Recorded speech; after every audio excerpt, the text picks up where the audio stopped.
வணக்கம் நேர்களே, சிந்தனை சிறகுகள் நிகழ்ச்சியில் உங்களை வரவேற்பது உங்கள் தமிழ் விரும்பி கௌசல்யா.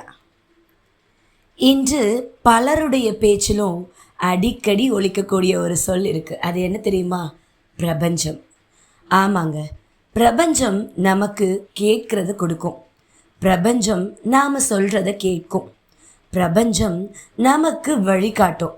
இப்படி பல கருத்துக்களை பல பேர் சொல்ல கேட்குறோம். ஆனால் ஒரு நிமிடம் சிந்திச்சு பார்த்துருக்கோமா? நாம் விதைக்காத விதைக்கு பிரபஞ்சம் அறுவடை தருமா? நாம் எடுக்காத ஒரு அடிக்கு அது இலக்கை தான் அருகில் கொண்டு வருமா? நாம் நம்மையே நம்பாமல் இருக்கும்போது உலகம் நம்மளை எப்படி நம்பும்? ஒரு நல்ல எண்ணம், அதனோடு இணைந்த நேர்மையான முயற்சி, அதற்கு துணையாக பொறுமை, இந்த மூன்றும் ஒன்று சேர்ந்தா பல நேரங்களில் வாழ்க்கையே நமக்கான கதவுகளை திறக்க தொடங்கிடும். அந்த மாற்றத்தை சிலர் அதிர்ஷ்டம்னு சொல்கிறாங்க, சிலர் பிரபஞ்சத்தின் அருள்னு சொல்கிறாங்க, இன்னும் சிலர் முயற்சியின் பலன்னு சொல்கிறாங்க.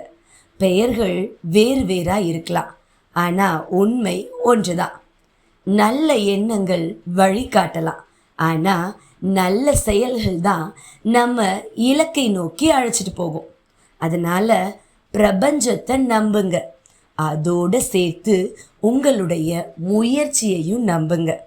ஏன்னா நம்மளுடைய கனவுகளுக்கு முதல்ல சிறகு கொடுப்பது பிரபஞ்சத்தோடு சேர்ந்த நம்மளுடைய முயற்சி தான். மீண்டும் ஒரு நல்ல தருணத்தில் நல்ல சிந்தனையோடு உங்களை சந்திக்கும் வரை உங்களிடமிருந்து விடைபெறுவது உங்கள் தமிழ் விரும்பி கௌசல்யா. நன்றி, வணக்கம்.